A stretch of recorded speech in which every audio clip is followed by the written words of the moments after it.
Good morning, Glenn from Heatspec, and welcome to my first video on YouTube. A few people have been asking for a while, can I do it, can I do it? And it's always been a case of being too busy, but I'm going to do it. Let's go for it. So yeah, first job, and I am here. What a beautiful place. Really looking forward to doing this job. Bit of planning to do, and I've got to get up on that roof on that first chimney that you can see just up here. So we're doing a flexible flue line on a Viessmann commercial boiler, 200. I've just got to figure out now schematic wise on the pipe work. So let's get into it.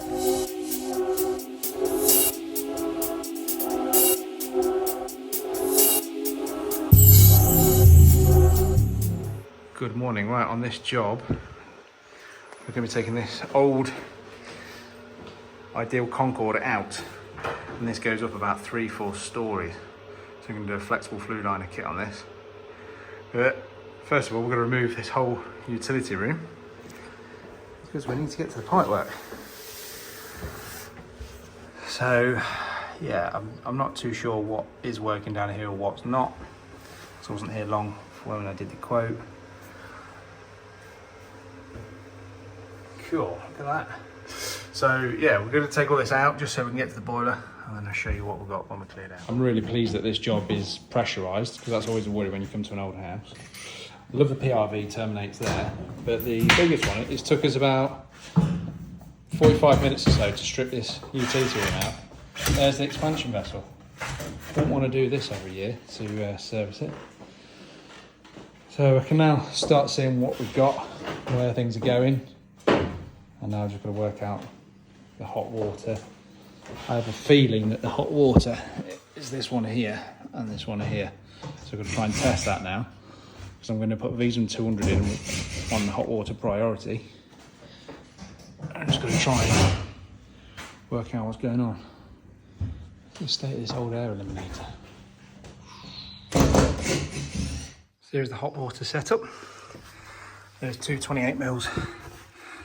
They've coming off the main flow and return, come up there, and then split into each cylinder. I was a bit shocked when I saw these. I was expecting a bit newer in a place like this. And you have to apologise, I have to apologise, I'm out of breath, because I've just had to run up all the stairs. Yeah, beautiful views. There's Rutland water over there. So yeah, there we go. Don't have to do too much on these. What I'm going to do is put those two onto my hot water priority, and then try and find a cable that goes from here back down, so I can control it all. Good morning. Right, I'm back at the big house to take out this Ideal Concord. I've got Billy with me today. He's knocking about. Let me show you where we're up to. Right, so we've got the Ideal Concord stripped down, drained down, pipework disconnected, electrics disconnected, gas is capped. Luckily for me, the valves held, so we're not going to drop the whole building, which is great. We've got a dedicated flow return for the hot water, so we can do a 4-pipe on the boiler. Flue's disconnected, luckily that's nice and clear. So yeah, we are getting there. We're going to start splitting the sections down in a minute and take this out individually rather than one big lump. Let's see how we get on. So we've got a slightly different approach of getting everything out. Rather than going through the house, we come through the window. So there we go. Boiler is out. We're going to bring all the casing and everything out. And that's gone, being collected shortly. Then we've got the new boiler here and all the accessories. And I've got the monumental task of getting this chimney liner all the way up. So, can we see the, you just see Billy inside there. There's the current flue in there. And then I've got a stack about 4 or 5 meters on top. So I'm hoping and praying that this liner is long enough. Let's hope, eh? So we have sort of the start now of a blank canvas. New boiler is down. So we're just gonna mark this up now. Center of the flue hole. Now, because of this building is so high, we've got pressure losses, etc.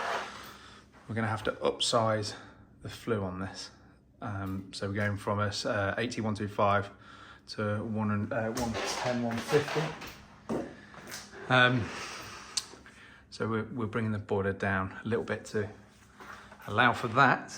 And then once we've got the boiler on the wall, I'm going to build up the low loss header that we've got, and then I can start marking out where my pipes are going to go. But I love having a blank canvas like this. Gives us a good opportunity to do things how we need and do them right. Right, so we've got the boiler on the wall now, and we're just laying out this low loss header. So this is the Viessmann's low loss header kit. We're also doing 4 pipe, as I mentioned. So these are the connections that go before the header kit.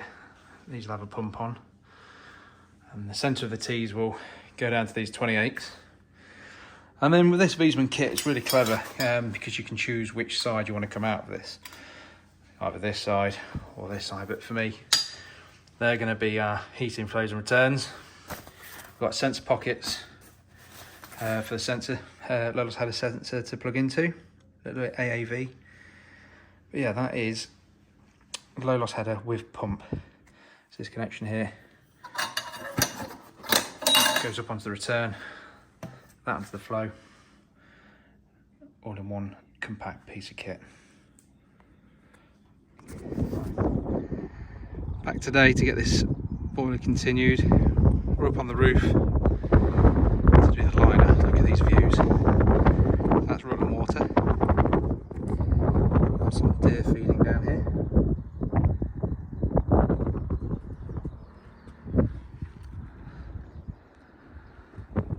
Absolutely incredible here. There's a belly over there. So we're putting a liner down this right hand chimney stack here. So see how we get on with it. These views are absolutely insane up here. Beautiful. So here is our existing terminal. Now usually when I do a liner kit, I would room seal the appliance. And with the Viessmann terminal kit I'll bring up later, we'll have the fresh air which goes underneath to takes down the chimney, and the product's combustion come out the top. Oh, there's Dave shouting up. But we're not going to do open flue this time because we've got active chimney pots here. So I didn't want smoke going back down the fresh air. But I must say I absolutely love these chimneys. It's incredible to see just the amount of chimneys on these old buildings. They're all so solid as well, which is great for us. So yeah, let's get this liner done.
Goes with the Flue. Excellent.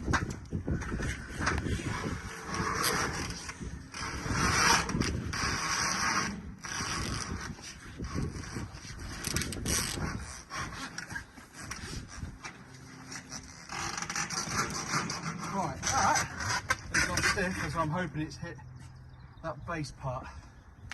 Could be a success. Right. Oh, we're 10 metres short. When we come to do these liners, we've got a terminal piece which sits on top of the chimney. We've got a joining piece here. So how this works is this clicks down 3 times down the ribs. We then have a seal which goes on the end.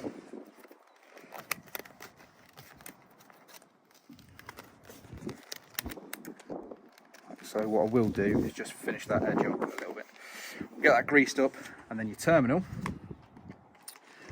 click down onto those retaining lugs once it's all greased, and then that will not slide down that terminal. Fix that down, and then we've got the last bit of cowling. Now this is normally used when we do a room seal kit, which I was explaining about earlier. So that's products of combustion, and then usually the fresh air would go down there, but we're not doing that. But that just finishes it off and protects that joining piece. And that is our terminal. So there we are, that is our terminal in place. All I need to do is just fix this. I'll get a nice bead of seal around here. There is an upstand on the old steel flue, so we're not going to let any water in, just for good measure. Get that sat down, fixed, sealed, and then I'll get the last terminal piece on, the shroud. But I think that looks a lot better than the old one. And I must say, for flue views, that's one of the best I've had in a while. Just to demonstrate the last kind of cowling that goes on, that's where fresh air would usually go down. This is just the weather collar, it sits on top, clicks in. So that'll prevent any rain going down. That is all fixed in now. These knock-in stainless bolts, it's not screws, they're like a knock-in. Just finishes that curvature quite nicely. All done. Back down to the boiler. Right, so after yesterday, I managed to get this flue in and connected. Went a lot better than I thought. I was really worried about how long this chimney was going to be. But yeah, we had a bit extra, which is good. So piping up wise, I'm not far off.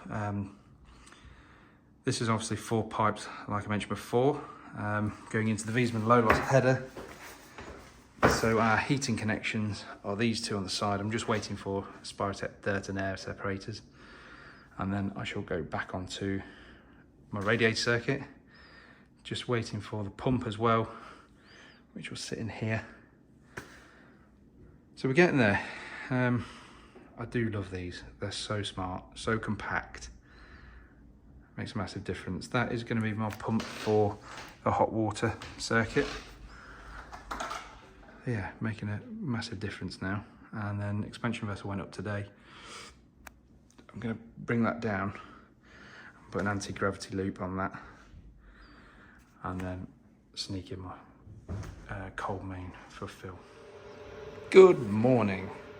Right, I am back here today to carry on with this 200 install.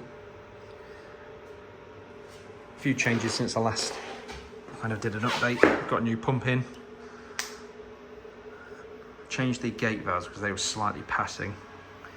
So all the valves are new and hold. I've filled up, system's at pressure. Happy days. And I know this looks an absolute mess, but this is what I do. When I install, I chuck all the cables in, get things tested to make sure everything's working before I go any further. And I can confirm I've had the boiler lit. I've not continued to do so because I haven't done the condense yet. I'm going to put it into that trap there. So now I'm going to get that condense done. I can then run the boiler up fully, and I'm going to get all this wiring tidied up, insulation back on to the bottom of the boiler, get that PRV done, and then I'm nearly done. I've managed to half fill the flue in, just got the final skim to finish off. So yeah, getting there. Well, moving this tray was good fun. It was heavy, all the stones in. So I've managed to get into the little alcove. This is the combustion air for the boiler. Now, as you can see, it's pretty blocked up. And what happened is, the previous owner just got a bit of, you just see that? That duct in there. It's from a tumble dryer over to the boiler. It was never going to work properly. It's got loads of insulation in here and a bit of Celotex. So I've cleared all that, managed to get my outside sensor out here, which is a bonus. I really didn't fancy drilling through these deep walls, but yeah, that's in. I can now put all this back together. Another job off the list. Madness. So there's that outdoor sensor coming from that void. I've had the cable up for now. I'm just doing some wiring. So on these 200s, it's dead straightforward. Everything you need is on here. So sensors wise, outside sensor is on there, on 1 and 2 on the orange. Got a low loss header sensor in 4 and 5. Got no KM bus at the moment for external controls for sensors or anything like that, so we're not using that. That's the pump below here, 0 to 10 volt into the PWM. What else have we got? We've got a double decker plug 96, so we use this for our external bits and bobs that we need, and I'm using an internal H1 controller. Now, Viessmann scrapped these on domestic boilers, and it's a shame because these are fantastic. When you've got a low loss header on a Viessmann domestic, you need now an EMP1 box with a TS3 sensor, whereas you didn't need that before. You could have got one of these. Now what happens is we get a live feed off this into here, and this will run the secondary pump. So when the heating's on, that will run. When the hot water's on, they'll disengage, so no power out to it. The other thing that I've included on this boiler, because this is open flue, I've gone for a CO sensor, and I just did this for safety reasons. Put it near the flue. Any problems, that will shut the boiler down, and I'll demonstrate it in a bit. But that cable I've run down the back of the boiler, comes in, got a little control box here. I use my feed out on this plug for it as well, so it's those two, and then it plugs in straight into the PCB just there. So if that CO sensor goes off, shuts the boiler off. So I've got everything in now, wiring wise. So I'm going to get the PCB cover back on, and then I'm going to get it fired up, and yeah, go from there. Other connections we've got hot water pump there, which is that one, and that is our circulation pump underneath the boiler. So if we didn't have a low loss header, we'd use that pump. That can also be coded for secondary hot water return as well, depending on what you want to code it to. It's quite versatile, these. So let's get it up and running. I'm now ready to test the heating circuit. Just got the pump on, and these Velo Stratos Maxo pumps are brilliant. You can do a lot with them, and it's very easy to set up. You go through the assistance. I've just gone UK, English, and you just tell it what's it for. It's for heating. We're going to use radiators on this, and then you can, whether you want differential pressure, dynamic DAP plus, or you can get a whole temperature sensor for it as well. But I'm going to go for the DAP plus. So I'm going to finish those settings for the moment. Let's see how this operates, see what the results are like, and then I can tweak this if need be. But you can go through all the different menus. You can set things up to how you want, tweak things a little bit. Such a good pump, and it tells you how much energy it's using and various other bits and bobs. What throughput it's got. Really nice bit of kit. Yeah, nice illuminated light on the front as well. When the screen goes off, I'll show you it's working. Yeah, I like it. I've used these valves from Giacomini from Elite Hydronics. These are 2-inch thread on these. So yeah, really pleased. Got a temperature gauge in them as well. Nice little feature. So I've tied it up for as much as I can for the moment. We are in the process at the moment of just designing a brand new utility room, which is going to come all the way over. We're going to replumb the dishwasher here. We're going to put an integrated oven, microwave, and then put purpose-built cupboards all the way across to put a stack up. But anyway, that's by the by. I'm not going to do the plumbing yet because this is all going to change to go that way. But at the moment we're up and running, but I just want to show you, at the moment we're running on the hot water cycle, as we can see here, so it's 74 degrees. This pump is on, as you can see. I'm just going to operate this. We get audible alarm, and the boiler has cut out.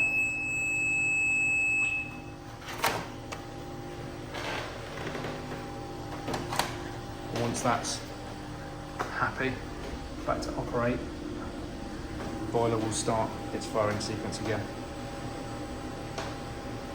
There we go.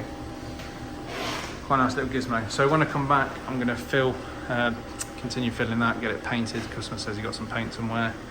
But for the moment, I'm nearly done. Well, I'm done for now.